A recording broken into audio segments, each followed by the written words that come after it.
OpenAI has unveiled GPT-4o Mini, which is their most cost-efficient small model to date. So GPT-4o Mini boasts some pretty impressive capabilities. It scored 82% on the MMLU benchmark, which measures textual intelligence and reasoning. And it actually, they are saying, outperforms GPT-4 on chat preferences on the LMSYS leaderboard.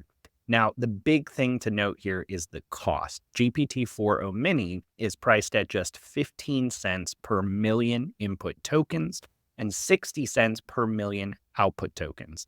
So this makes it an order of magnitude more affordable than previous frontier models, and it's over 60% cheaper than GPT 3.5 Turbo. Now, GPT-4o Mini also supports both text and vision inputs in its API. There are plans to expand to audio and video in the future.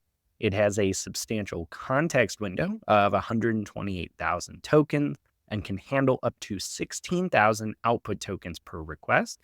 And in benchmark tests, GPT-4o Mini outperforms other small models like Gemini Flash and Claude Haiku across certain tasks like math, coding, and multimodal reasoning. Now, right now, GPT-4o Mini is accessible through OpenAI's APIs, and it is going to be replacing GPT 3.5 for ChatGPT users across free, plus, and team tiers. So, Paul, first up, let's kind of talk about this announcement specifically. What does this mean for businesses using ChatGPT or building on it? So in the intelligence rises, costs fall is kind of like the high level here. They're getting smarter, but they're getting smaller, faster, more cost efficient, and that opens up the ability to build intelligence. So to rewind back to episode 87, where we talked about this potential AI timeline, I'll just pull a couple of excerpts from that. So I had written, the 2024 to 2030, sort of this road to AGI. The first bullet under 2024 is continued advancements and potential leaps in multimodal reasoning, planning, decisioning, expanded context windows, memory, personalization, reliability, accuracy. Then when you look into 2025 to 2026, which I headlined Multimodal AI Explosion, large language models built multimodal from the ground up, which is kind of what we're hearing here, but with video and audio, not just text and image.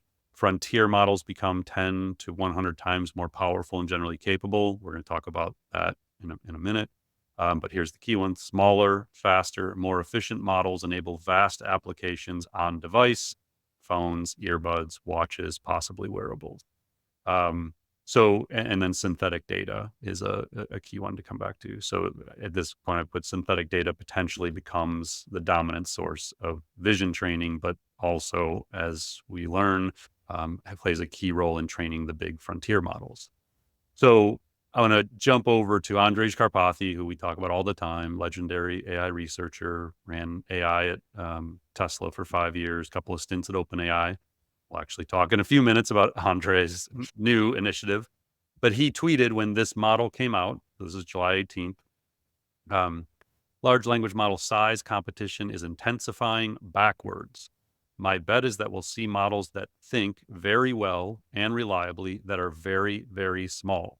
There is most likely a setting, even in GPT-2 parameters, so we're talking a couple generations ago, for which most people will consider GPT-2 smart. The reason current models are so large is because we're still being very wasteful during training. We're asking them to memorize the internet, and remarkably, they do, and can recite complex things. But imagine if you were going to be tested closed book on reciting arbitrary passages of the internet given the first few words. This is the standard pre-training objective for models today. The reason doing better is hard is because demonstrations of thinking are entangled with knowledge in the training data.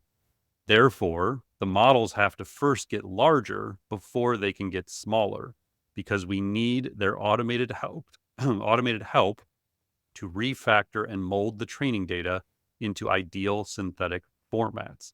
So in essence, he's saying by making them bigger, we can now make them smaller. And then by making them smaller, we can actually make them bigger because we can now create synthetic data that can be used to train the bigger model. He goes on to give an analogy of Tesla and their full self-driving that I found kind of fascinating as well. ChatGPT, so if you don't follow ChatGPT, it has its own Twitter account, and it tweeted, "Pushing the limits of intelligence we can serve for free is part of the quest to make sure AGI benefits all of humanity."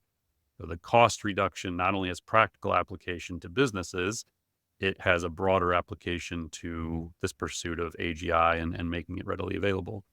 Sam Altman also tweeted, "Towards intelligence too cheap to meter.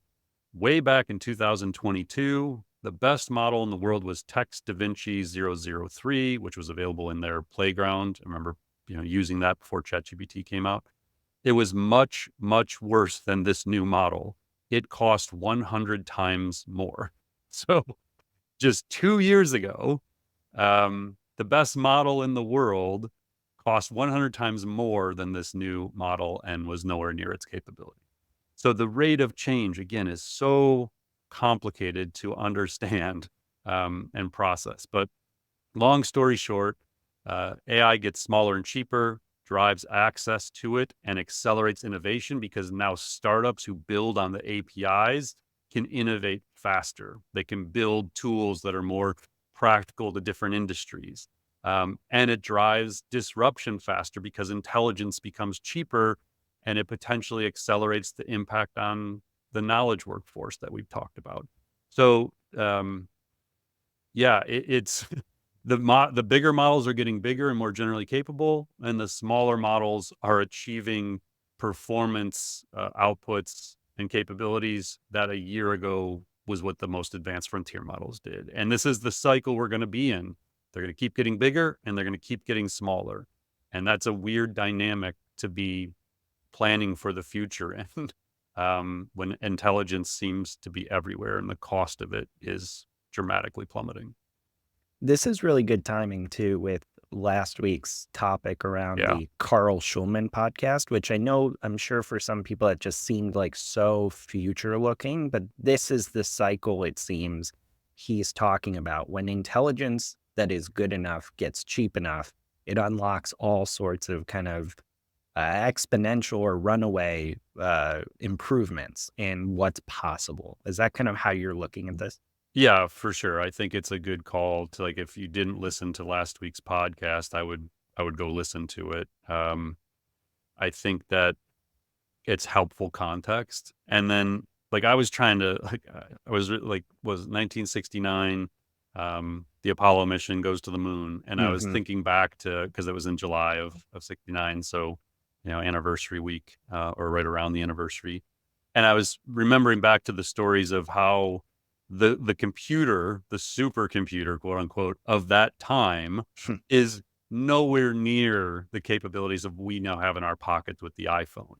And just that idea, now that was over an extended period of time. We're talking about decades of innovation to lead to the shrinking of compute capability into our pocket. But that's in essence what's now happening every 12 to 24 months is this doubling, tripling, 10xing of intelligence to where that's what these models are going to feel like. It's kind of like what Sam was saying with that Text DaVinci in 2022 was 100 times more expensive than what we have now. And just keep playing that out, as Schulman said, just play this out. And even Leopold, when we talked about situational awareness a few episodes ago, just play this out over every 1 to 2 years and assume a 10 to 100 time increase in intelligence and a 10 to 100 times reduction in cost of intelligence. There's no end in sight to that. And that's why, we talk about this idea of an exponential. It's really hard for our minds to comprehend 2 years from now if we look back and say, oh, remember when they introduced 4o mini and it was 100 times cheaper? And now we have 6o mini and it's 100 times cheaper. That's where this is all going. And then, Schulman's point was, what happens when this occurs? This is the future that is predictable right now. And no one seems to be planning for it other than OpenAI, Google, Microsoft, Anthropic.